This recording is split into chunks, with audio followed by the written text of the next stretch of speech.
Israel जो है Iran पर दोबारा अटैक क्यों करना चाहता है? ये बड़ा ही सिग्निफिकेंट क्वेश्चन है जिसका आंसर जो है वो हमें मालूम होना चाहिए अगर हमने इस सिचुएशन को अंडरस्टैंड करना है। बेसिकली 12 डे वॉर जो है, जो कि जून में हुई बिटवीन इजराइल एंड ईरान, उसके बाद इतना शॉर्ट पीरियड ऑफ टाइम में दोबारा इजराइल और अमेरिका जो है वो ईरान को क्यों इंगेज करना चाहते हैं, इसको बहुत सारे लोग जो हैं इस वक्त उसकी एनालिसिस कर रहे हैं। और वेरी फेमस एक एनालिस्ट हैं मीर शामिर, उन्होंने इसको बड़े ही अच्छे अंदाज से जो इसकी एनालिसिस उन्होंने अपनी टेक जो उस पर दी है, that is very important to understand. वो ये है कि ही सेज कि एक शॉर्ट विंडो ऑफ अपॉर्चुनिटी जो है वो इसराइल को नज़र आ रही है to settle score with Iran. Basically उनके कहने के मुताबिक ईरान के साथ जब इसराइल की लास्ट वॉर हुई जून में, तो उसमें इसराइल और अमेरिका दोनों को ये रियलाइज़ हो गया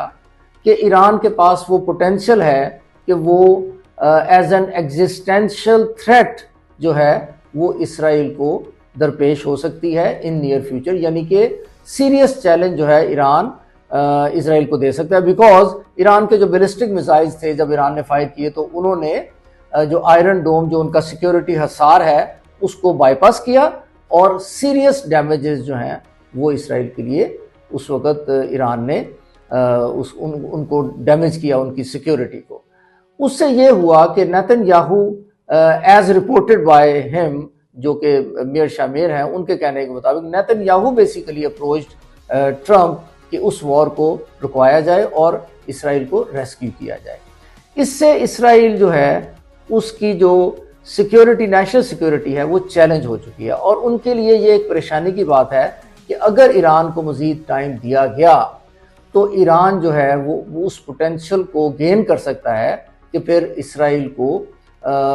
ईरान को कंट्रोल करना और ईरान का जो रिएक्शन है उसको कंट्रोल करना विल नॉट बी पॉसिबल। तो ये जो शॉर्ट विंडो ऑफ अपॉर्चुनिटी है, ये इसराइल और अमेरिका बोथ दे थिंक कि this short window of opportunity is passing every day,